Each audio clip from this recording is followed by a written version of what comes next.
एक बेचारा गरीब आदमी दरिया के किनारे मछली पकड़ रहा था और मछली पकड़ते पकड़ते एक बड़ी मछली उसके हाथ में आ गई।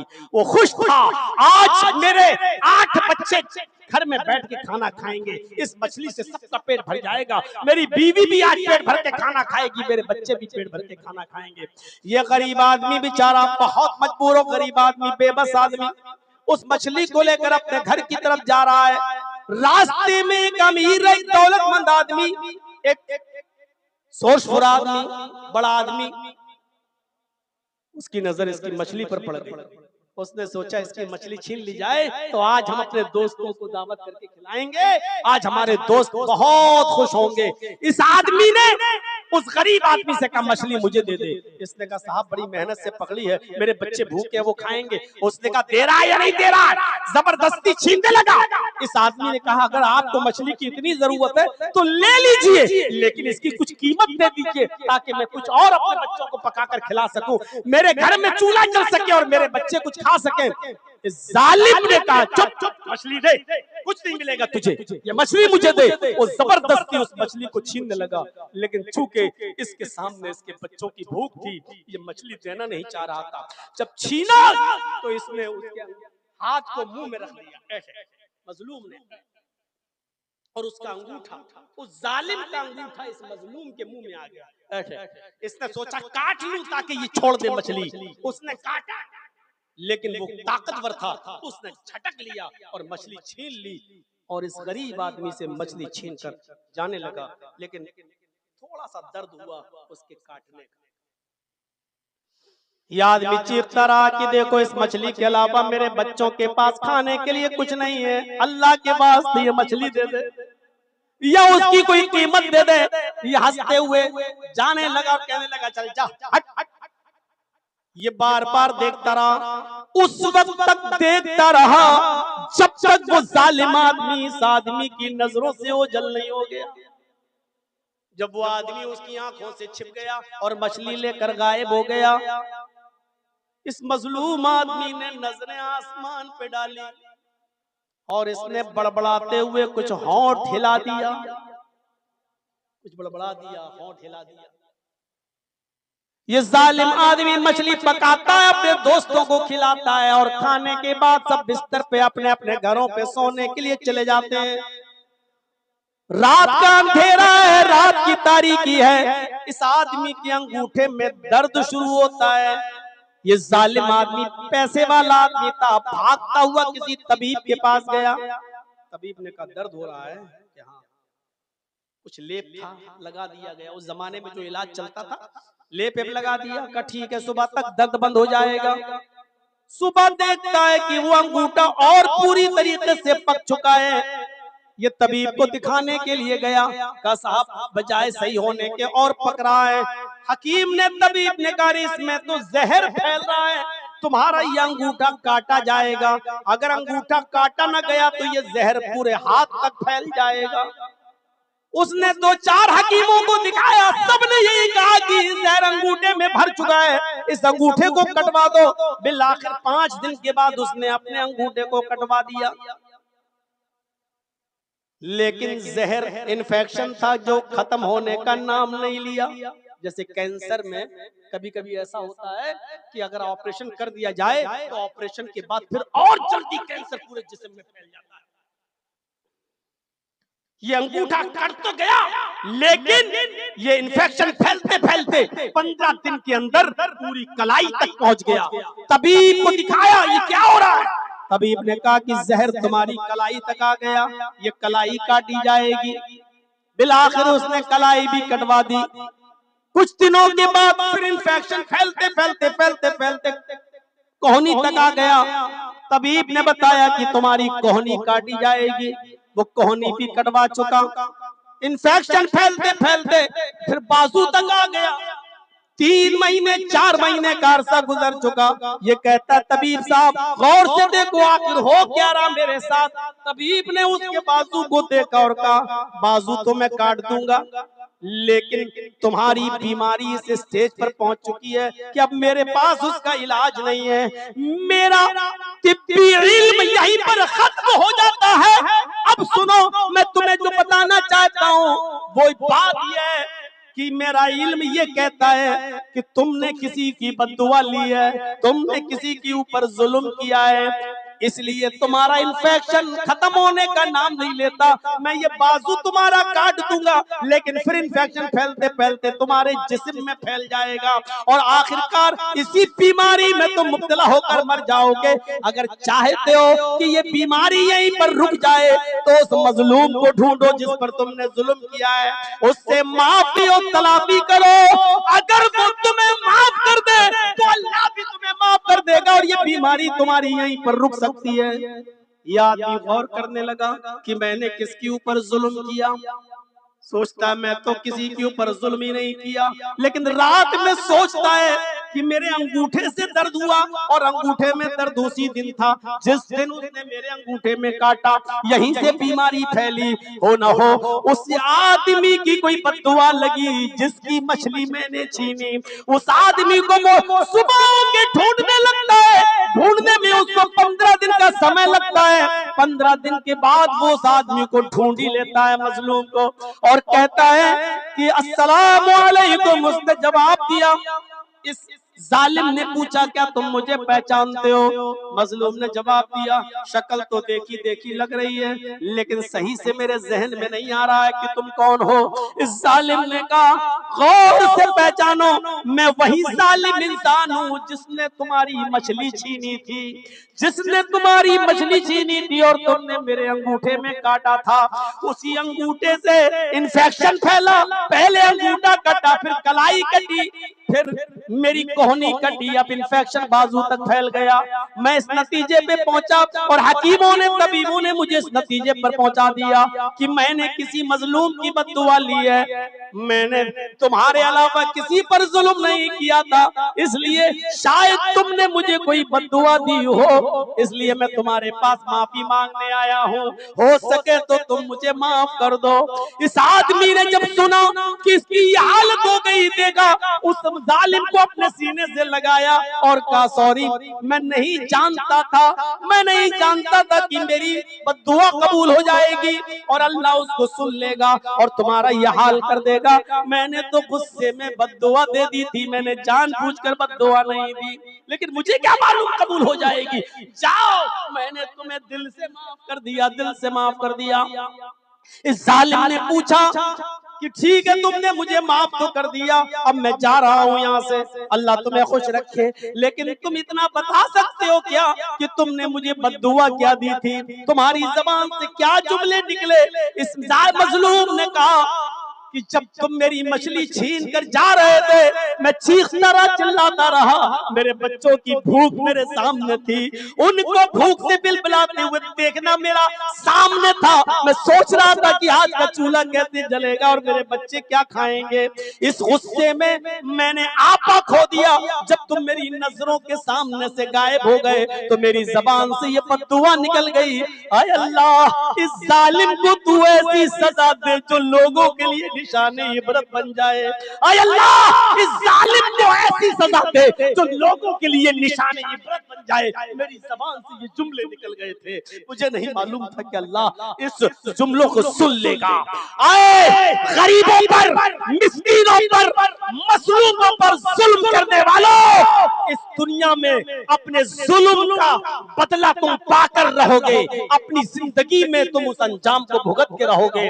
दो गुनाह ऐसे हैं जिसकी सजा इस दुनिया में बंदा पा लेता है और आखिरत में तो सजा बाकी रहती है। उस आदमी को उस वक्त तक मौत नहीं आएगी जब तक कि इन दो जुर्मों की सजा, इन दो जुल्म की सजा, इन दो गुनाहों की सजा इस दुनिया में भुगत न ले। और मैं पहला शख्स वो है जिसने अपने बाप को रुलाया, अपने बाप को सताया, अपने बाप को दुख पहुंचाया।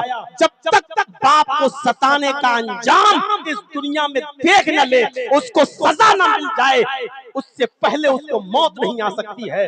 और दूसरा वो जालिम जिसने किसी मजलूम पर जुल्म किया, गरीब पर जुल्म किया, जब तक वो इस दुनिया में उस जुल्म के बराबर सजा ना पाले और दर्दनाक सजा ना पाले, तब तक इस दुनिया से उसकी मौत नहीं आएगी। अगर तुमने किसी मजलूम पर 1 लाख रुपया छीना, बेईमानी की, या 1 लाख रुपए की कोई चीज जमीन और जायदाद पे कब्जा किया, अल्लाह ताला जब तक इस जालिम की महबूब चीज पर हमला करके जब तक तुम्हारा 10 लाख खर्च ना करा देगा, ये मौत तुम्हें नहीं आएगी। तुम्हारी महबूब तरीन चीज क्या है? औलाद। तुमने किसी गरीब पर जुल्म किया, 1 लाख रुपया छीना, अल्लाह तेरे बेटे को कैंसर का मरीज बना देगा। 10 लाख रुपया खर्च करके भी तेरा बेटा सही नहीं होगा, तेरी बीवी को बीमार कर देगा। तेरा 20 लाख रुपए खर्च होकर भी तेरी बीवी सही नहीं होगी। जब तक ये जालिम अपने जुल्म की सजा का अंजाम इस दुनिया में न देख ले, उसको डरो। मजलूम की बद्दुआ से डरो, मजलूम की बद्दुआ से डरो। बहुत बुरी समस्या। इसलिए मैं कहता हूं, जो अपने लिए पसंद करो वो अपने भाइयों के लिए भी पसंद करो। सईद इब्न जुबैर का नाम सुना है? बहुत बड़े ताबई गुजरे हैं। हज्जाज इब्न यूसुफ ने उनके कत्ल का ऐलान कर दिया और कहा उनको जिंदा पकड़ के लाओ। पुलिस को ऐलान कर दिया, इनको पकड़ के लाओ और जिंदा मुझे चाहिए, जिंदा। मरे हुए नहीं। बहुत नेक आदमी थे, बड़े मुत्तकी परहेजगार थे, लेकिन हज्जाज अपने यूसुफ के खिलाफ आलम बगावत बुलंद किया, इसलिए हज्जाज ने उनको जिंदा पकड़ के लाने का हुक्म दिया। पुलिस वाले उनको कुत्तों की तरह ढूंढ रहे हैं। जैसे कुत्ते कोई चीज ढूंढते हैं, ऐसी पुलिस वाले ढूंढ रहे हैं सईद इब्न जुबैर को कि किसी तरीके से हमें मिल जाए। लेकिन सईद इब्न जुबैर हाथ नहीं आ रहे थे। वो दिन में किसी के यहाँ सो जाते थे चुपके से और रात में निकलते थे, ताकि हज्जाज की सल्तनत से निकलकर किसी और मुल्क में चला जाऊं और वहां मैं अपनी जान की हिफाजत कर लूं, सेव कर लूं। एक दिन कहीं सो रहे थे बेचारे, किसी हमदर्द के घर में सो रहे थे और किसी जासूस ने जासूसी कर दी और हज्जाज की पुलिस ने जाकर उनको पकड़ लिया। अपने ही लोग जासूसी करते हैं, गैर नहीं, अपने ही। किसी अपने ने ही जासूसी कर दी, किसी अपने ने ही जासूसी कर दी और सईद इब्न जुबैर जो बड़े नेक थे, मुत्तकी और परहेजगार, उनको पकड़ लिया गया, उनको अरेस्ट कर लिया गया। अब हज्जाज के पास लाने की तैयारी है। 15 दिन का सफर है, हज्जाज तक उनको पहुंचाया जाए। 15 दिन लगेंगे हज्जाज के पास जाने में। सईद इब्न जुबैर रास्ते में जब भी नमाज का वक्त होता नमाज पढ़ते और नफली रोजा रखते, क्योंकि सईद इब्न जुबैर को मालूम था कि मेरा अंजाम क्या होगा। हज्जाज के सामने लाया जाऊंगा और हज्जाज मुझे कत्ल कर देगा, कत्ल करवा देगा। इसलिए वो दिन में रोजे रखते थे नफली, और रात में वो नमाज पढ़ा करते थे, इबादत करते थे। पुलिस वालों ने जब देखा, 2 पुलिस वाले जब देखते हैं कि ये बेचारे बड़े नेक हैं, मुत्तकी परहेजगार हैं, इनका हुस्न सुलूक बहुत अच्छा है, अखलाक बहुत अच्छा है, दिन में रोजा रखते हैं, नमाज के वक्त नमाज पढ़ते हैं, और जब मैं इनसे कहूँ चलने के लिए तो चल देते हैं। पुलिस वाले इनके अखलाक से बड़े मुतासिर हुए। 4-5 दिन के बाद पुलिस वालों ने आपस में सलाह की, देखो हम हज्जाज को, हम सईद इब्न जुबैर को हज्जाज के सामने जब पेश करेंगे तो हज्जाज इनको एक ही सजा देगा, अपनी आंखों के सामने जल्लाद से कत्ल करवा देगा।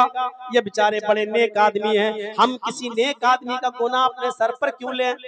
ऐसा करते हैं कि हम दोनों मिलकर सईद को छोड़ देते हैं बेचारे को, और हज्जाज से ये कह देंगे कि बहुत ढूंढने के बाद भी हमें सईद इब्न जुबैर नहीं मिले। पुलिस वालों ने अच्छाई सोची।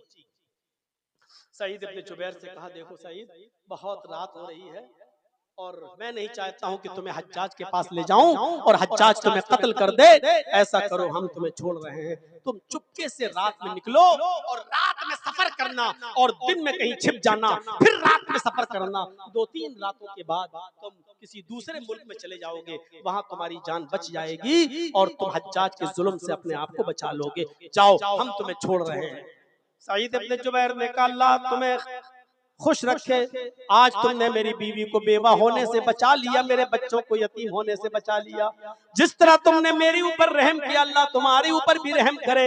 सईद इब्न जुबैर चल दिए, चलो अच्छा तुमने मुझे छोड़ दिया, जाओ सईद इब्न जुबैर जाने लगे, जो चीज बताना है सुनिए वो क्या है। सईद इब्न जुबैर अभी 100 कदम दूर गए होंगे, बस 100 कदम दूर, 1 किलोमीटर भी नहीं, 2 किलोमीटर भी नहीं, 100 कदम दूर गए होंगे बस। 100 कदम दूर जाने के बाद वहीं से पलटते हैं, वहीं से पलटते हैं और पलटने के बाद लौट कर वापस आते हैं और उन दोनों पुलिस वालों से कहते हैं कि नहीं, मैं तुम्हारे साथ हज्जाज इब्न यूसुफ के पास जाऊंगा, मुझे मत छोड़ो, मुझे वहां जाना है, मुझे लेकर वहां चलो। पुलिस वाले हैरान है, हमने तो तुम्हें छोड़ दिया है और तुम आए हो और अपने आप को मौत के मुंह में ढकेल रहे हो, तुम्हें मालूम है कि हज्जाज तुम्हें कत्ल कर देगा। सईद इब्न जुबैर कहते हैं कि मुझे अपना अंजाम मालूम है कि मैं कत्ल किया जाऊंगा, लेकिन फिर भी मैं तुमसे कहता हूं कि लेकर चलो। पुलिस वालों ने कहा, अरे सईद तुम्हें क्या हो गया है, तुम्हें क्या हो गया, मैं तुम्हें छोड़ रहा हूं और तुम जा रहे हो। सईद इब्न जुबैर ने फरमाया कि जब मैं जा रहा था 100 कदम दूर गया, मेरे सामने अल्लाह के नबी की हदीस आ गई कि जो तुम अपने लिए पसंद करो वो अपने भाई के लिए भी पसंद करो, और जो अपने लिए पसंद नहीं करते हो वो अपने भाई के लिए भी पसंद न करो। तुम दोनों भी मुसलमान हो और हमारे भाई हो ईमानी रिश्ते से, मैं तुम्हारे लिए कैसे पसंद कर लूं। जब तुम मुझे छोड़ दोगे तो जिस जासूस ने मेरी जासूसी की और मुझे एक आदमी के घर में मुखबिरी करके पकड़वा दिया, उस जासूस को ये अच्छी तरीके से मालूम होगा कि तुम दोनों ने मुझे पकड़ लिया है और हज्जाज के पास ले जाया जा रहा है। तुम हज्जाज से कहोगे कि हमें सईद नहीं मिले, लेकिन वो जासूस हज्जाज को बता देगा और कह देगा कि इन दोनों पुलिस वालों ने पकड़ लिया था लेकिन रास्ते में कहीं छोड़ दिया। अगर हज्जाज को ये पता चलेगा कि तुमने मुझे पकड़ने के बाद फिर छोड़ दिया तो मेरी जान तो बच जाएगी, लेकिन हज्जाज तुम दोनों को नहीं छोड़ेगा और तुम दोनों को कत्ल कर दिया जाएगा। मैं नहीं चाहता कि मेरी जान बच जाए और मेरी जगह पर तुम दोनों को कत्ल कर दिया जाए। जैसे मुझे कत्ल होना पसंद नहीं है, उसी तरीके से मैं तुम दोनों का भी कत्ल होना पसंद नहीं करूंगा, मुझे ले चलो। पुलिस वालों ने फिर कहा मान जाओ, कहा नहीं, मैं बच जाऊं और तुम दोनों को कत्ल कर दिया जाए, ये मुझे गवारा नहीं। बहरहाल पुलिस वाले मजबूर हो गए और सईद इब्न जुबैर को लेकर आए और हज्जाज के सामने पेश कर दिया। हज्जाज ने जब सईद इब्न जुबैर को देखा तो हंस दिया, पुलिस वालों को इनाम से तो नवाज दिया, लेकिन सईद इब्न जुबैर से कहा ये बागी आज आ गया, मैं इसको अपनी आंखों के सामने कत्ल होते हुए देखना चाहता हूं, लिहाजा खूनी चमड़ा बिछाया जाए। खूनी चमड़ा बिछा दिया गया, खूनी चमड़ा बिछा दिया गया। उस खूनी चमड़े के बाद हज्जाज इब्न यूसुफ ने पीछे से सईद इब्न जुबैर के हाथ बंधवा दिए, उनको घुटनों के बल जमीन के ऊपर बिठा दिया और जल्लाद को हुक्म दिया कि मेरी आंखों के सामने इनकी गर्दन पर तलवार चलाओ और इनकी गर्दन तन से जुदा कर दो। हज्जाज का हुक्म होते ही, हज्जाज का हुक्म होते ही जल्लाद ने तलवार सईद इब्न जुबैर की गर्दन पर मारी और जिस चीज का खतरा था वही हुआ। सईद इब्न जुबैर की गर्दन एक ही बार में तन से जुदा कर दी गई, सईद इब्न जुबैर को कत्ल कर दिया गया। पूरा वाकया बताने का मकसद यह है कि सईद इब्न जुबैर ने अपने आप को कत्ल करवा लिया, लेकिन अपने आप को बचाने के चक्कर में उन पुलिस वालों को नहीं फंसवाया, उनको मौत के मुंह में नहीं ढकेला। मुसलमान वो होता है जो अपने आप को बचाकर दूसरों को नहीं फंसवाता है, मुसलमान वो होता है जो चीज पसंद करता है वही दूसरों के लिए भी पसंद करता है। मानवजाति हाय दुनिया के लोगों, हमने तुमको एक मर्द और एक औरत से पैदा किया है, इन्ना खलकनाकुम मिन ज़करिन व उन्सा, तुम्हारा बाप भी एक, तुम्हारी माँ भी एक, इंसानों तुम एक ही परम पिता की संतान हो, एक ही माता पिता की औलाद हो। यहाँ अल्लाह ने सारी दुनिया के इंसानों को कहा कि तुम सब एक ही बाप के और एक ही माँ के बेटे हो। अब कुरान की दो आयतें मेरे आपके सामने रख दी। पहली क्या है, इन्नमल मुमिनून इख्वा, यहाँ अल्लाह ने सारी दुनिया के मुसलमानों को भाई कहा है। और कुरान की जो दूसरी जगह की आयत मैंने आपके सामने पढ़ी है दूसरी जगह से, उसमें अल्लाह ने सारी दुनिया के इंसानों को एक बाप का और एक माँ का बेटा, एक बाप की औलाद और एक माँ की औलाद कहा है। यानी इंसानी रिश्ते से सब भाई और ईमानी रिश्ते से मुसलमान हमारे भाई। अच्छा, आप लोग भी ये जुमले बोलते हो कि नहीं? ये हमारा भाई है। अब कहा जाता है अच्छा सगा भाई है? नहीं नहीं नहीं, ये हमारे खाला का बेटा है, ये हमारे चचा का बेटा है, ये हमारे फूफा का बेटा है, लेकिन आप उसको भाई कहते हैं जबकि खून का कोई रिश्ता उसके साथ नहीं है आपका, लेकिन भाई वो भी है आपका। खाला जात सही, चचा जात सही, फूफा जात सही, मामा जात सही, लेकिन भाई वो भी है। लेकिन सगा भाई वही है कि जिस बाप का खून आपकी रगों में दौड़ रहा है, उसी बाप का खून आपके भाई की रगों में भी दौड़ रहा हो। जिस भाई ने आपकी माँ का दूध पिया, उसी माँ का दूध आपने भी पिया हो, ये सगा, ये हकीकी रिश्ता है, लेकिन भाई वो भी है। ये नहीं कहा कि तुम सिर्फ मुसलमानों के साथ रहम करो, अच्छा सलूक करो क्योंकि ये तुम्हारे भाई हैं, और दूसरों के ऊपर जुल्म करो, ये नहीं कहा इस्लाम ने। कुरान ये कहता है कि ईमानी रिश्ते से दुनिया के सारे मुसलमान तुम्हारे भाई हैं, इनसे तुम्हारी निस्बत ईमानी रिश्ते के लिहाज से ज्यादा बेहतर होना चाहिए, और जो इंसानी रिश्ते से तुम्हारे भाई हैं गैर मुस्लिम लोग, उनसे भी तुम्हारा अच्छा सलूक होना चाहिए। लेकिन जो तरजीह आप अपने ईमानी भाई को देंगे, वो तरजीह आप गैर मुस्लिम को, दूसरे भाई को नहीं देंगे। ये आमतौर पे देखा जाता है, आपको अपने बेटे से जो प्यार होगा वो आपको अपने पड़ोसी के बेटे से प्यार नहीं होगा। लेकिन ये मतलब नहीं है कि आप उससे नफरत करते हैं, आप उसको बुरा समझते हैं, नहीं।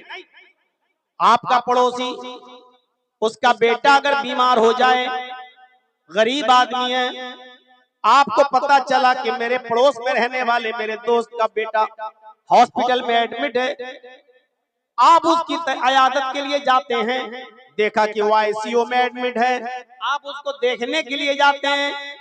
वहां आप क्या करेंगे? क्योंकि वो आपका अपना बेटा नहीं है, आप वहां आधा घंटा बैठ जाएंगे, ज्यादा से ज्यादा 1 घंटा आप बैठ जाएंगे। आप उस बेटे के बाप को, उसकी माँ को तसल्ली देंगे, इंशाअल्लाह आपका बेटा ठीक हो जाएगा। अगर वो जरूरतमंद हुआ, गरीब हुआ, ज्यादा से ज्यादा आप उसको 2, 4, 5 हजार रुपए से उसकी मदद कर देंगे। ये हमदर्दी है आपके अंदर और होनी भी चाहिए। लेकिन अगर पड़ोसी के बेटे के अलावा अगर उसी जगह पर आपका अपना बेटा है, तो आपका सुलूक क्या होगा? क्या आप यही करेंगे जो पड़ोसी के बेटे के साथ करते हैं? नहीं।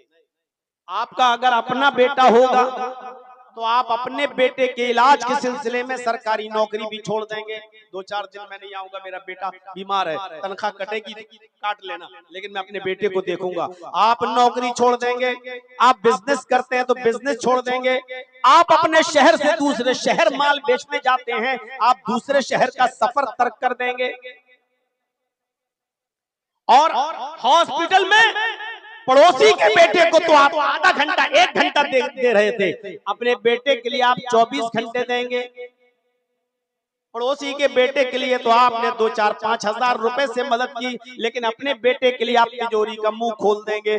10 लाख रुपया आप अपने बेटे के इलाज में खर्च कर देंगे, और लाखों रुपया खर्च करने के बाद भी अगर बेटे का इलाज नहीं हो रहा है और पैसों की जरूरत है, तो अपनी बीवी का जेवर तक आप बेच देंगे और अपने बेटे का इलाज कराएंगे। क्यों? क्योंकि आपका हकीकी बेटा है। तो आप अपने बेटे के साथ जो सुलूक करते हैं, वो पड़ोसी के बेटे के साथ या दूसरे की औलाद के साथ आपका वो सुलूक नहीं होता है। हालांकि नफरत नहीं है उससे आपको। यही कुरान कह रहा है, मुसलमान भी तुम्हारे भाई हैं और गैर मुस्लिम भी तुम्हारे भाई हैं, तुम सब एक ही बाप के और एक ही माँ के बेटे हो। लेकिन जो सुलूक, जो खूबी और जो बर्ताव आपका एक मुसलमान के साथ होना चाहिए, मुसलमान को जो तरजीह आप देंगे वो किसी गैर मुस्लिम को आप नहीं दे सकते, लेकिन उनके ऊपर जुल्म नहीं करेंगे। इन्नमल मुमिनूना इख्वा, सारी दुनिया के मुसलमान आपस में भाई भाई। आगे आयत का दूसरा टुकड़ा है, वो बाद में मैं पेश करूंगा, पहले बता दूं कि भाई ईमानी रिश्ते से आपका जो भाई है, कलमा पढ़ लिया वो आपका भाई है। इस भाई की अहमियत सगे भाई से ज्यादा हो जाती है अगर वो इस्लाम पर नहीं है तो।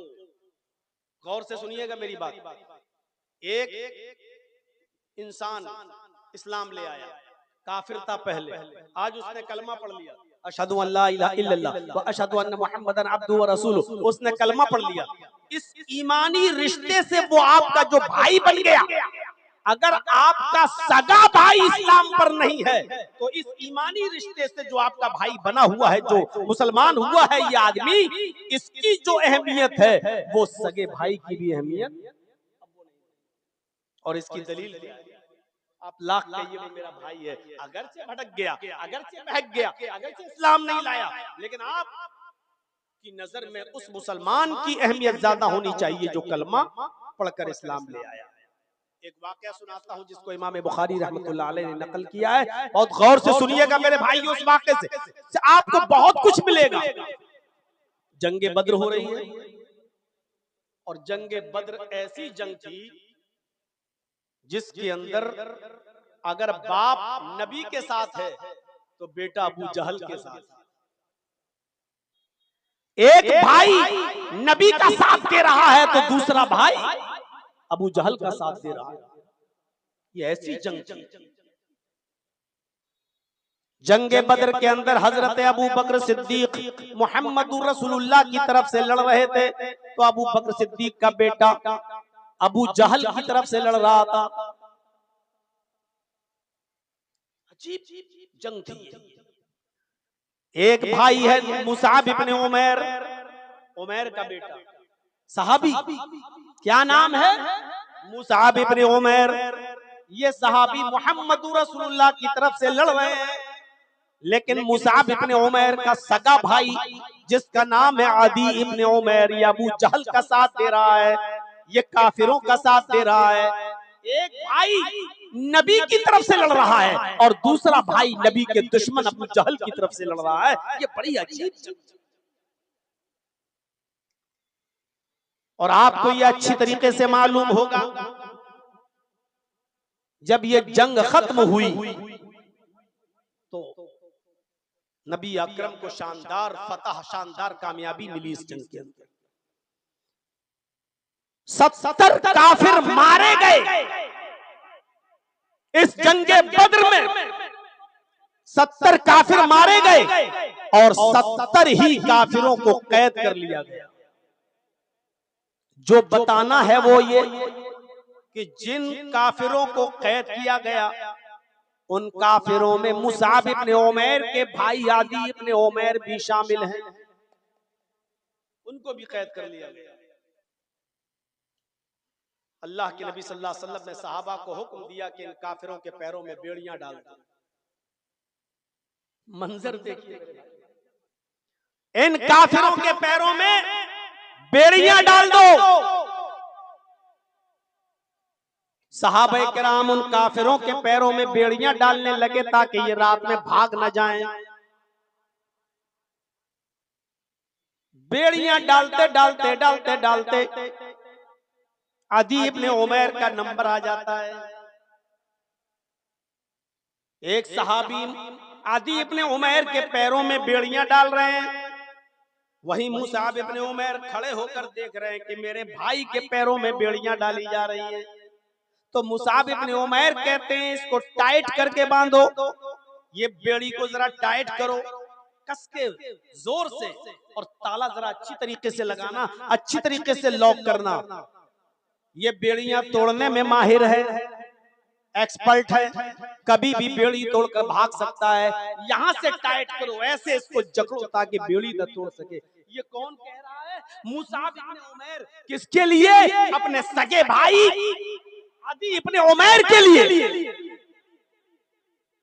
अदी इब्ने उमैर ने देखा ये तो बड़ा गड़बड़ कर रहा है मेरा भाई, मेरे बारे में कह रहा है बेड़ियां यहाँ से टाइट करो, यहाँ से टाइट करो। अगर उसने अपनी मर्जी से टाइट करवा दिया तो मैं तो भाग ही नहीं पाऊंगा।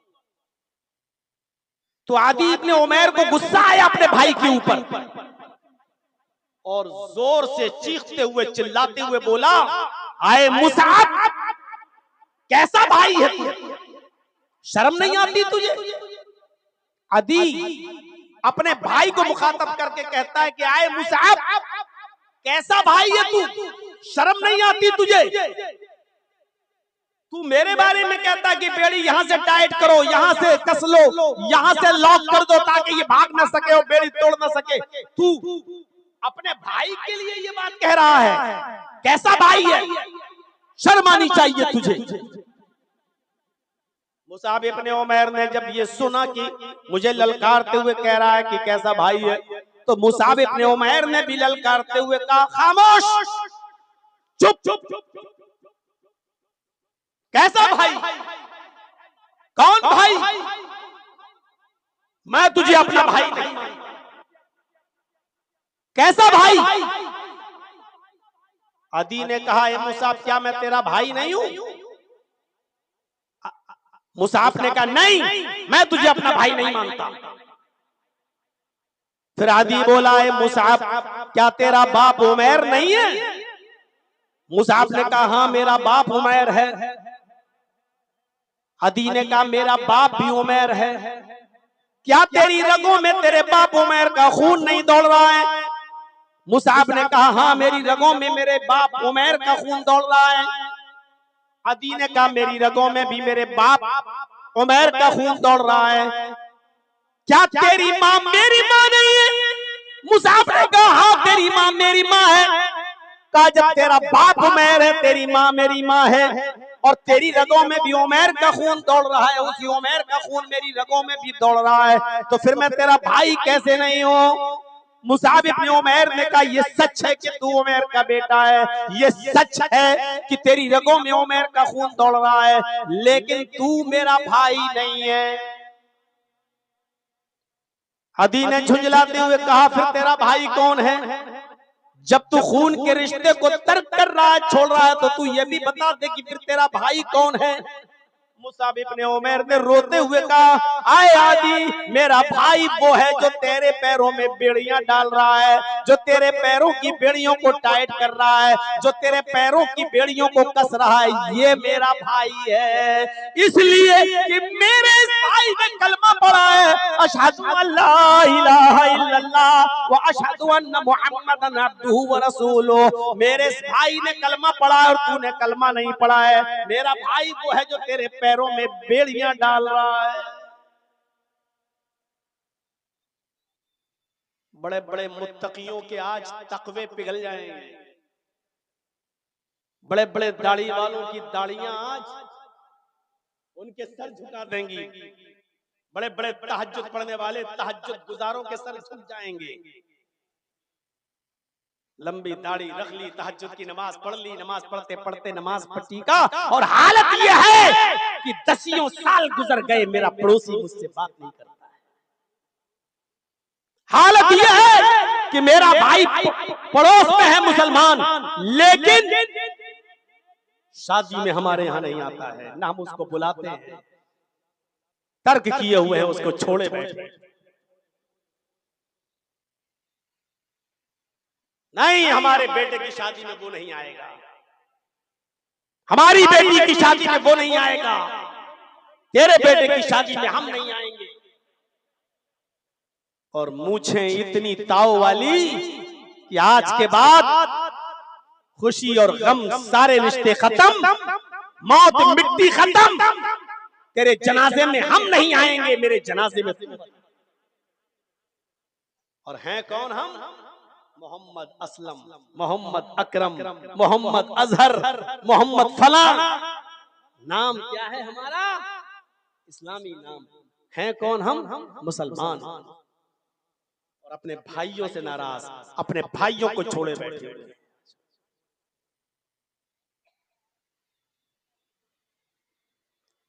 इसीलिए वो हदीस मैंने शुरू में पढ़ी, अगर कोई मुसलमान अपने किसी मुसलमान भाई से 3 दिन से ज्यादा नाराज रहता है, 3 दिन से ज्यादा बातचीत नहीं करता है, 3 दिन से ज्यादा छोड़े रहता है, तो उसकी कोई फर्ज, कोई सुन्नत, कोई नफिल अल्लाह रब्बुल आलमीन के यहाँ कबूल नहीं, कोई रोजा अल्लाह के यहाँ कबूल नहीं।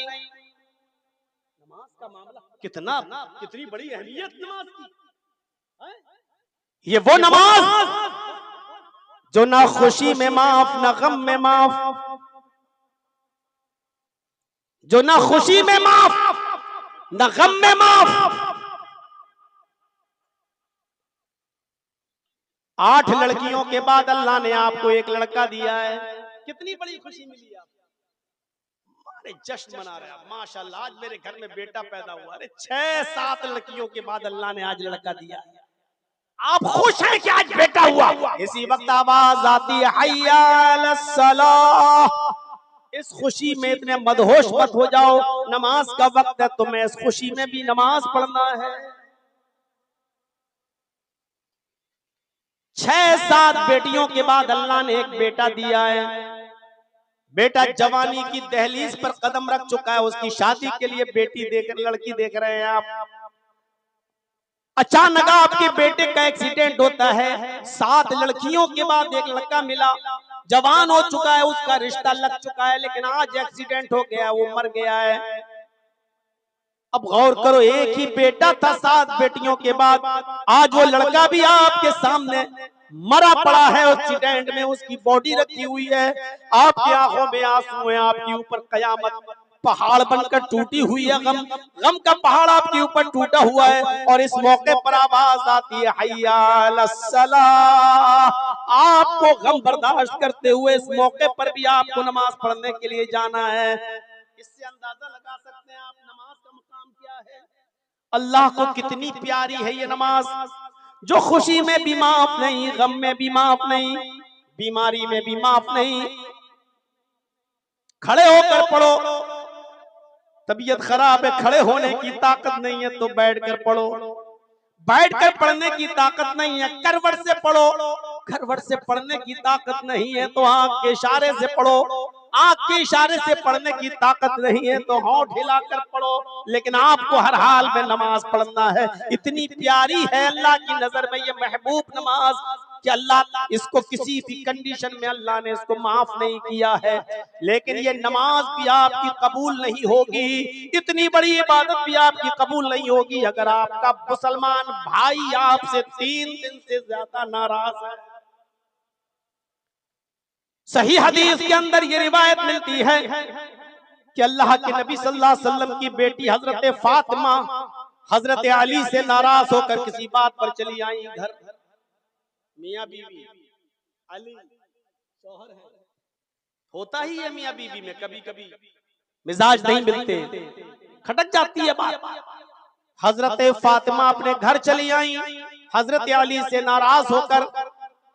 अल्लाह के नबी सल्लल्लाहु अलैहि वसल्लम की नजर पड़ी बेटी पर, समझ गए बेटी कुछ मायूस है, उदास है। बाप ने अपनी बेटी का चेहरा पढ़ लिया, पूछा बेटी क्या बात है, रोने लगी। आपने उनको सीने से लगाया, फरमाया बेटी मुझे बताओ क्या हुआ, तुम मेरी लख्ते जिगर हो, मेरे दिल का टुकड़ा हो, क्या बात है। कहा अब्बू मैं अली से नाराज होकर चली आई। लेडीज आई है ना, माँ बहनें मौजूद है ना जलसे में, सुनो। दिन भर फोन करके अपनी लड़कियों को पहाड़े पढ़ाने वाली हो, अपने लड़कियों को शह देने वाली हो,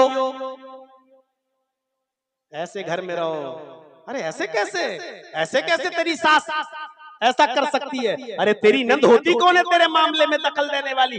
दिन भर मोबाइलों पर अपनी बेटियों को सबक पढ़ाने वाली हो। सुनो, अल्लाह के नबी अपनी बेटी से कह रहे हैं बेटी क्यों, मैं अली से नाराज होकर चली आई। आपने ये नहीं पूछा क्या हुआ, किस बात पे नाराज हुई, ये नहीं। यहाँ वो बाप और माँ क्या जो अपनी बेटी से पूछा अच्छा क्या हुआ, अच्छा बता तो क्या किया तेरे साथ तेरे शौहर ने, बता तो, मारा है क्या किया तेरे साथ। अल्लाह के नबी कुछ नहीं पूछ रहे, अल्लाह की कसम कुछ नहीं पूछ रहे। बेटी नाराज होकर आई, बेटी ने बस इतना कहा अल्लाह के नबी से मैं अली से नाराज होकर आई हूँ अब्बू। आपने ये नहीं पूछा नाराजगी किस बात पर हुई, ये नहीं कहा गलती तेरी के उसकी, कुछ नहीं। आप अपनी बेटी के पास बैठे थे, उठ गए, खड़े हो गए और खड़े होने के बाद फरमाया मेरी बेटी इसी वक्त सामान उठाओ और अली के घर वापस जाओ। इसी वक्त तुम अपने शौहर के घर में वापस जाओ। अब मैं नहीं जाऊंगी। फरमाया बेटी सुन लो, अगर तुम अली के घर इस वक्त वापस नहीं गई और मेरे घर में तेरा इंतकाल हो गया, मेरे घर में अगर तुम मर गई, मेरे घर में अगर तुम्हारी रूह कब्ज हो गई, तुम्हारा इंतकाल अगर मेरे घर पे हो गया, तो कसम है उस जात की जिसके कब्जे में मोहम्मद की जान, तेरे बाप की जान है, अगर मेरे घर में तेरा इंतकाल हो गया तो तेरा बाप मोहम्मद तेरा जनाजा नहीं पढ़ा, तेरा बाप मोहम्मद तेरा जनाजा नहीं पढ़ाएगा। इसी वक्त उठो और चली जाओ। ये होते हैं घर बनाने के तरीके। हज्जने सुन रही है ना, ये घर की औरतें ज्यादा बखेड़े करती हैं, यही घर ज्यादा बिगड़वाती हैं। सीरियल देख रही है ना, सास भी कभी बहू थी, पाकिस्तानी ड्रामे घरों में देखे जा रहे हैं। वही चीजें अपने घरों में अपनी बेटियों को उनके ससुराल में जाने के बाद बताए जा रहे हैं, पढ़ाए जा रहे हैं। अल्लाह के नबी ने फरमाया बेटी उठो, इसी वक्त जाओ, अगर तुम्हारा इंतकाल हो गया मेरे घर में तो याद रखना मोहम्मद तुम्हारा जनाजा नहीं पढ़ाएगा। अपने शौहर से नाराज होकर अगर बेटी आए और इंतकाल कर जाए और इस हाल में कि शौहर उससे नाराज हो, तो मोहम्मद रसूलुल्लाह भी उसका जनाजा पढ़ाने से इनकार कर रहे हैं।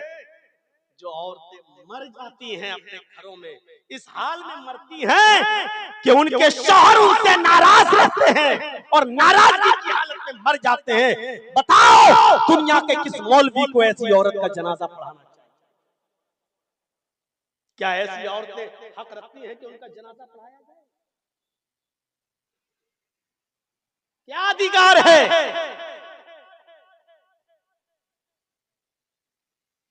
गलती भी नहीं पूछ रहे। जाओ पहले घर जाओ, घर पहुंचो, मैं आऊंगा, दोनों की गुफ्तगू सुनूंगा, जिसकी गलती होगी उसको समझा दूंगा। लेकिन अभी यहाँ क्या होता है, अच्छा बेटी बैठ जा, अब नाक न रगड़वा दूं तो कहना, उसके बाप को भी बुलाऊं, उसके भाई को भी बुलाऊं, और जो लोग 4 आदमी बीच में पड़े थे उनको भी बुलाऊंगा। तुम आए थे रिश्ता लेने के लिए और अपने घर के 10 चक्कर न लगवा ले, तब तक बेटी की डोली नहीं उठती, तब तक बेटी रुखसत नहीं होगी। शर्म करो बेगैरतो, लड़कियों के घर इसी तरीके से बिगड़वाए जाते हैं, बेटियों के घर इसी तरीके से बिगड़वाए जाते हैं। बात थोड़ी सी आगे निकल, ये है मेरा भाई जो तेरे पैरों में बेड़ियां टाइट कर रहा है।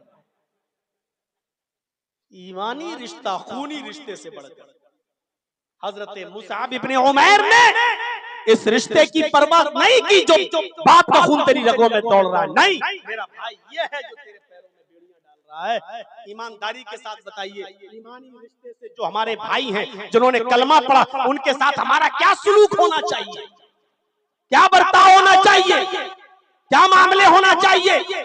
अगर यहाँ हाथ उठवाए जाएं आपसे और स्टेज पर बैठे हुए सबसे, अगर हाथ उठवाए जाए, बताओ है कोई जो अपने किसी मुसलमान भाई से ऐसा कोई आदमी है जो नाराज ना हो, किसी से उसके ताल्लुकात खराब ना हो, सबसे उसकी बोलचाल हो, एक आदमी भी ऐसा नहीं कि जिससे उसकी रंजिश हो, दुश्मनी हो?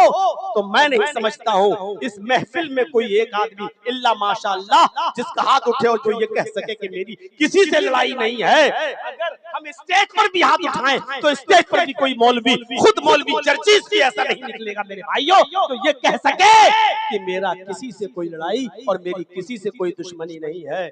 सबसे ताल्लुकात होने के बावजूद हम फिर भी एक कहने पर मजबूर हो जाएंगे कि उससे दुश्मनी मैं जरूर रखता हूं जिसने मुझे जेल पहुंचाया। इस बात का एतराफ करने में मुझे कोई बुराई महसूस नहीं हो रही है, जो सच्चाई है वो है। हम भी इस पैमाने में पूरे नहीं उतरेंगे, इस हम्माम में सब नंगे नजर आएंगे। बहुत आसान नहीं है किसी की गलती को माफ कर देना, बहुत आसान नहीं है किसी भाई की गलती को माफ कर देना। और माफ करना ये बहुत बड़े दिल गुर्दे का काम है। वही बार इब्ने अस्वद जिसने ऊंटनी को कचौका लगाया और हजरत ज़ैनब नीचे गिर गई, हमल था पेट में साकित हो गया, हमल जाय हो गया और उसी सदमे से हजरत ज़ैनब इंतकाल कर गई। और जब मक्का फतह हुआ और हिबार इब्ने अस्वद सामने आया तो कहने लगा कि आपने सबको माफ किया, मुझे भी माफ कर दो। आपने कहा तेरा जुर्म क्या है? कहा मैंने ऊंटनी को कचौका लगाया, आपकी बेटी ज़ैनब हामिला थी, गिर गई, पेट में हमल था, बच्चा मर गया, इसी सदमे से आपकी ज़ैनब भी मदीने में इंतकाल कर गई। सदमा वही था। आपने कहा तू मेरी बेटी ज़ैनब का कातिल है। उसने सर नीचे कर लिया। आपने कहा माफी मांगने आया है। उसने कहा जी। आपने कहा हिबार जा, मैंने तुझे भी माफ कर दिया, हिबार जा, मैंने तुझे भी नजरअंदाज कर दिया, हालांकि तू मेरी बेटी का कातिल है। तूने मुझे तकलीफ तो इतनी दी है कि मुझे 23 साल में 13 साल मक्का और 10 साल मदीना, इस 23 साल में जितनी तकलीफें सबने मिलकर दी हैं तराजू के पलड़े पर रख दी जाए, और मेरी बेटी का जिस दिन तूने जान लिया, मेरी बेटी का जिस दिन तूने कचौका मारा और उसको गिराया और उसका इंतकाल हुआ, उस एक दिन की तकलीफ को अगर तराजू के दूसरे पलड़े पर रखा जाए तो आए हिबार उस एक दिन की तकलीफ मेरी 23 साल की तकलीफों पर भारी होगी। लेकिन जा, मेरी चौखट पर माफी मांगने आया है, मैंने तुझे माफ कर दिया। ये माफ करना हर किसी के बस की बात कहाँ है मेरे भाइयों, ये बहुत बड़े कलेजे का काम है। ये आपने तालीम इसलिए दी है कि मेरे भाइयों जब मैं एक काफिर को माफ कर सकता हूँ तो अगर किसी मुसलमान से बहुत बड़ी गलती हो जाए तो एक मुसलमान होने की हैसियत से तुम उसको माफ क्यों नहीं कर सकते? करो। और बेहतर इंसान वो है जो जिंदगी में जल्दी से माफी तलाफी करके अपने मामले को हल कर ले। बड़ी मेहनत की थी अल्लाह के रसूल ने ये भाईचारा पैदा कराने के लिए, बड़ी मेहनत की थी। आपको मालूम नहीं हालात क्या थे अरब के? एक आदमी की बकरी दूसरे के खेत में चली गई, दूसरे मोहल्ले में, दूसरे गांव में, दूसरे कबीले में, और दूसरे कबीले के आदमी के खेत में जाके थोड़ी सी घास खाली, बस बकरी है खाली, चली गई चलते हुए दूसरे मोहल्ले में और उस गांव में जाकर दूसरे के कबीले में घास खाली। वो बकरी को पकड़ के लाया और इस आदमी के पास लाकर कहता अपनी बकरी पकड़ और बांध के रख, तेरे खेत में कैसे आई? आज छोड़ रहा हूं लेकिन आइंदा इस बकरी को बांध के रखना। ये आदमी भी तैश में आ गया, अरे बकरी है चली गई तो क्या हुआ, थोड़ी सी घास खा ली तो क्या हुआ है? तू इतना गुस्सा हो रहा है? किसी पे तू मैं हो गई बस। उसने कहा संभाल के रख आइंदा ना है। इसने कहा बकरी है चली गई तो क्या हुआ? कहा एक तो मैं समझाने आया हूँ, ऊपर से सीना जोरी कर रहा है। अरे तो क्या हुआ, क्या कर लेगा तू? बस बात बड़ी, और बढ़ते बढ़ते ये कबीलों की जंग हो गई, इस खानदान और खानदान की जंग हो गई।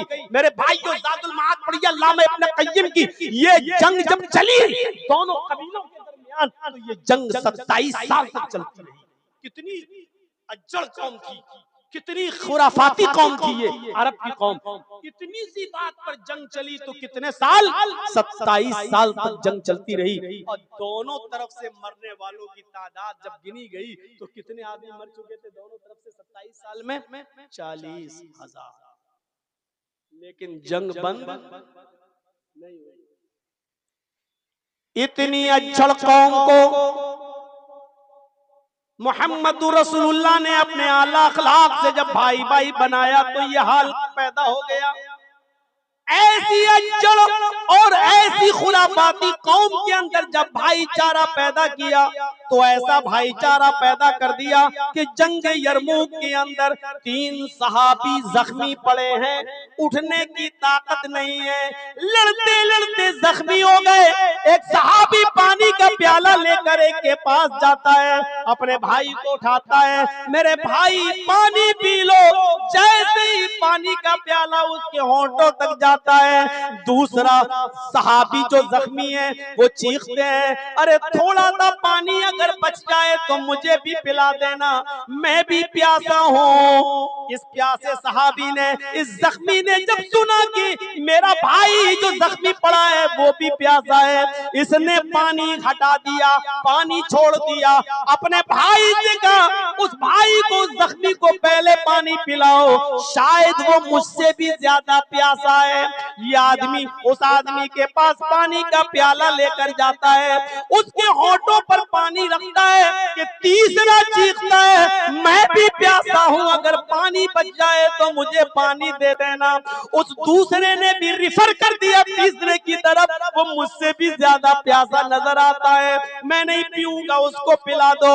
ये आदमी उस तीसरे के पास जाता है, उसको जमीन से उठाकर अपने सीने से लगाता है, पानी का बर्तन उसके होंठ तक ले जाता है, लेकिन देखता है कि इसकी चाचा आफरी की सुपुर्द हो गई, यह आदमी इंतकाल कर गया। उसने इस आदमी को जमीन पर लिटाया, लौटकर दूसरे के पास आया, क्या देखता है कि दूसरा भी अब पानी पीने की पोजीशन में नहीं है। वो लौटकर फिर पहले के पास आया जहां से पानी पिलाना शुरू करना चाहता था। जब वो लौटकर पहले के पास आया तो क्या देखता है कि पहला आदमी भी अपनी जान जाफरी के सुपुर्द कर चुका, वो भी इंतकाल कर गए, वो भी शहीद। मेरे प्यारे साथियों, अभी तीनों प्यासे थे, तीनों पानी मांग रहे थे, इसने कहा उसको पिलाओ, वो मुझसे ज्यादा प्यासा, उसको पिलाने गए, उसने कहा उसको पिलाओ, वो मुझसे ज्यादा प्यासा। उसके पास पहुंचे तो उसका इंतकाल, दूसरे के पास आया तो देखा दूसरा भी इंतकाल कर गया, फिर पहले के पास आया तो पहला भी इंतकाल कर गया।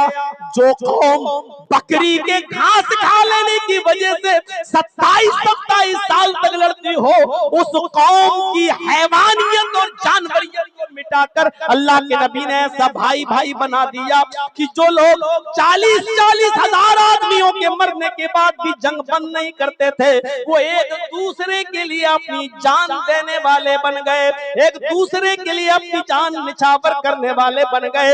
इसी मंजर को कुरान ने यूं बयान किया, निअमतल्लाहि अलैकुम इज़ कुंतुम आदाअन फअल्लफ़ बैन क़ुलूबिकुम फ़अस्बहतुम बिनिअमतिही इख़वाना। ओ लोगों, तुम अल्लाह की उस नेमत को याद करो जो उसने तुम्हारे ऊपर की है, तुम अल्लाह की उस नेमत को याद करो जो उसने तुम्हारे ऊपर बरसाई है। तुम आपस में एक दूसरे के दुश्मन थे, तुम आपस में एक दूसरे के हरीफ थे, फ़अल्लफ़ बैन क़ुलूबिकुम, अल्लाह ने तुम्हारे दिलों में मोहब्बत पैदा कर दी, फ़अस्बहतुम बिनिअमतिही इख़वाना, तो तुम मेरी नेमत मुहम्मद रसूलुल्लाह की तालीम की वजह से फ़अल्लफ़ बैन क़ुलूबिकुम फ़अस्बहतुम बिनिअमतिही इख़वाना, आपस में भाई भाई हो गए। एक दूसरे के दुश्मन थे तुम जानो के, अब एक दूसरे के लिए तुम अपनी जान देने वाले बन गए। ये भाईचारा होता है। बताओ, पूरे आपके इस इलाके में, भगैया में, बिशुनपुर में और मंडरो और आपका भगैया, चले जाइए खुर्दमनियान और पूरा इलाका साहिबगंज का, और एक आदमी मुझे ऐसा बताओ, एक आदमी ऐसा बताओ, 10 साल पुराना रिकॉर्ड उठाकर बताओ, 20 साल पुराना रिकॉर्ड उठाकर बताओ कि एक मुसलमान ने किसी दूसरे मुसलमान के लिए अपनी जान दी। किसी एक मुसलमान ने दूसरे के लिए अपनी जान निछावर की हो, ऐसा कोई एक मिसाल ऐसा बना दिया अल्लाह के नबी से नबी मोहम्मद रसूलुल्लाह।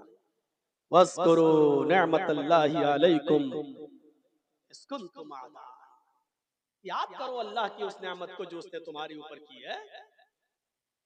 तुम आपस में एक दूसरे के दुश्मन थे, कुंतुम आदान, एक दूसरे के दुश्मन थे, खून के प्यासे थे तुम, फ़अल्लफ़ बैन क़ुलूबिकुम, अल्लाह ने तुम्हारे दिलों में मोहब्बत डाल दी, फ़अस्बहतुम बिनिअमतिही, तुम अल्लाह की नेमत से यानी मोहम्मद रसूलुल्लाह की तालीम से आपस में भाई भाई हो गए। नबी ने हमें भाई भाई बनाया। इस रिश्ते को जरा देखिए आप, ये कोई मामूली रिश्ता नहीं है, ये कोई मामूली रिश्ता नहीं है। आप इस बात का अंदाजा लगाएंगे, सुनिए। अच्छा ठीक है, मौका मिला तो उसको लास्ट में वो टच करूंगा। सुनिए मेरे भाइयों, किस तरीके से भाईचारा पैदा कर दिया। जंग यरमुक का मंजर आपके सामने है।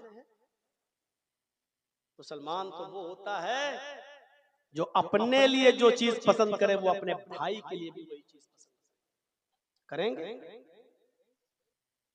हाफिज शमशुद्दीन ज़हबी ने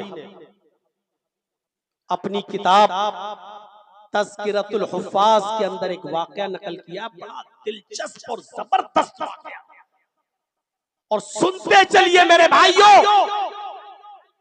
उस वाक़े को। दो सहाबी की दुकान है, दो सहाबी की दुकान, इनकी भी इसकी भी, दोनों कपड़ा बेचते हैं और चिपकी हुई दुकान है पड़ोस में, दोनों सहाबी और दोनों की दो दो तीन तीन बीवी। वैसे तो सहाबे किराम में कोई एक भी हमें तो ऐसा मिला नहीं कि जिसकी एक बीवी हो, एक से ज्यादा ही रही, एक आध रही होगी, हमारे इल्म में नहीं है। इनकी भी दो दो तीन तीन बीवी, दोनों तीनों बीवियों से बच्चे, कसीरुल अयाल, दोनों की कपड़े की दुकान। एक कस्टमर आता है और एक सहाबी की दुकान में कपड़े को खरीदने के लिए जाता है। एक थान पसंद आ जाता है, वो कपड़ा लेकर चला आता है।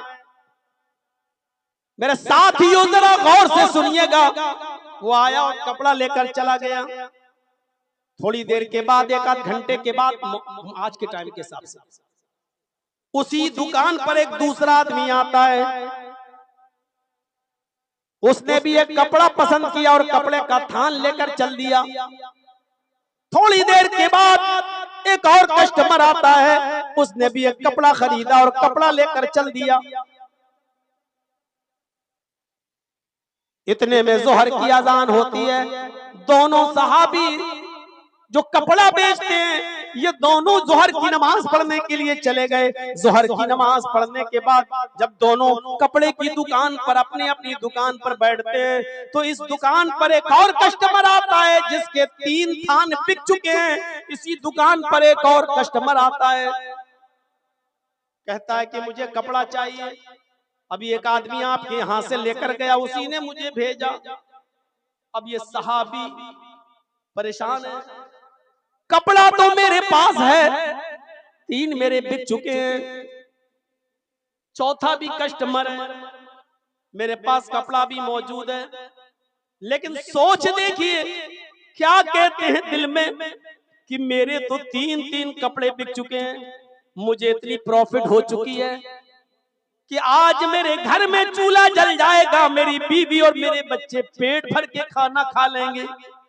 लेकिन मेरे पड़ोसी भाई, मेरे पड़ोस में जिसकी दुकान है कपड़े की, उस भाई का एक भी कपड़ा नहीं बिका है। सुबह से कोई कस्टमर उसके पास नहीं आया है। उसकी भी बीवी है, उसके भी बच्चे हैं, उसके घर में भी तो चूल्हा जलना चाहिए, उसके घर में भी तो खाना पकना चाहिए। इस सहाबी ने उस कस्टमर से कह दिया कि जो कपड़ा तुम खरीदने आए हो वो मेरे पास अब नहीं है, उससे भी अच्छा कपड़ा तुम्हें मेरे पड़ोसी की दुकान पे मिल जाएगा, तुम चले जाओ, ये भी अच्छा है। मेरी दुकान समझो, वो मेरा भाई है बेचने वाला, आपको उससे भी अच्छा कपड़ा वहां मिल जाएगा। और इसने उस कस्टमर को पड़ोसी की दुकान पर भेज दिया। उस आदमी ने उस कपड़े को वहां से लेकर चला गया, इसने भी बेच दिया।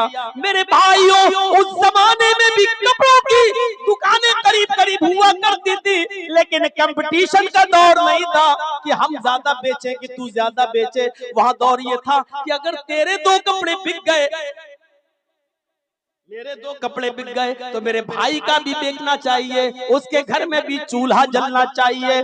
मेरे भाइयों, यही तालीम दी थी जनाब मोहम्मद रसूलुल्लाह सल्लल्लाहु अलैहि वसल्लम ने। यहाँ बेईमानों ने ये चक्कर बना लिया।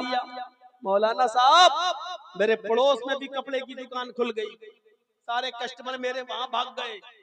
ऐसा कोई ताबीज दो जो हम अपनी दुकान के सामने गाड़ दें, उसकी दुकान के कस्टमर भागते हुए मेरे पास आ जाएं और आज के ये बेईमान कठमुल्ले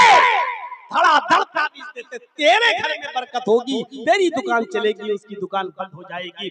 अरे मोहम्मद रसूलुल्लाह ने जो तालीम दी थी वो तालीम ऐसी थी कि दोनों की दुकानें चले, दोनों अपने घर के चूल्हे जलाएं, दोनों के घरों में और दुकानों में खैरो बरकत हो। लेकिन आज सूरत हाल ये हो चुकी है कि हमारी यहाँ दुकान है, बगल में एक और कस्टमर आ रहा है, हम दूर से ही चिल्लाते हैं भैया इधर आओ इधर आओ इधर आओ। कभी आप ये देखा होगा गोश्त की दुकानें, चिकन की दुकानें, बड़े के गोश्त की दुकानें लाइन से लगी हुई हैं और मछली वछली बिक रही है बाजार में, तो आप देखेंगे एक आदमी इधर आइए इधर आइए, अरे उठ के भागता भी, लाइए हम आपको देते हैं। अरे आपको ऐसा गोश्त देंगे आप याद करेंगे, फिर हमारी दुकान से ही आप हमेशा खरीदेंगे। आप आज के दौर को देखिए और उस जमाने को देखिए, जो अपने लिए पसंद करो वो अपने भाई के लिए पसंद करो। इस हदीस पर कौन अमल कर कौन? और माशाअल्लाह है मुसलमान। अभी कल जुमा है ना, खैर मैं तो जा रहा हूँ वहां पढ़ाने के लिए ललमटिया, अब इश्तिहार भी निकल गया। अब कल देखिएगा माशाअल्लाह मस्जिद में जगह तक नहीं मिलेगी, नजर आएंगे मुसलमान सब। रब्बानी साहब आपके यहाँ जुमा पढ़ाएंगे, मस्जिद भर जाएगी, मुसलमान आएंगे सब नजर। लेकिन पूछो मुसलमान तो वो है जो अपने लिए पसंद करो वो दूसरे के लिए भी, अपने भाई के लिए भी वही पसंद करता है। अल्लाह के रसूल ने मुसलमान की तारीफ तो ये की है कि अल मुस्लिमु मन सलिमल मुस्लिमून मिन लिसानी व यदी, मुसलमान वो है कि जिसकी जबान से और जिसके हाथ से दूसरे मुसलमान को तकलीफ ना हो। क्या हम मुसलमान हैं? हमारी जबान से और हमारे हाथ से क्या मुसलमान महफूज रहता है? हमारी जबान से और हमारे हाथ से कितने मुसलमान महफूज हैं? अंदाजा लगा। जुल्म का हाल तो पूछो मत। कितने अमीर लोग ऐसे होंगे जिन्होंने अपने पड़ोसियों की 1 मीटर 1 गज 1 फुट जमीन दाब ली होगी, क्योंकि उनका मामला बिगड़ रहा था और वो बेचारा गरीब आदमी केस भी नहीं कर सकता, और पंचायत भी बैठी तो सारे गांव वाले मिलकर उसी अमीर आदमी का साथ देने लगे, क्योंकि गरीब आदमी की तरफ से कौन बोलेगा? मेरे भाइयों, कितना बड़ा जुल्म आज, क्या यही इस्लाम सिखलाता है? यही अल्लामा ज़हाबी की एक किताब है जिसका नाम है अल कबाइर, किताबुल कबाइर, अल्लामा ज़हाबी की। अल्लामा ज़हाबी ने अपनी किताब अल कबाइर के अंदर एक वाक़या नकल किया है, एक जालिम का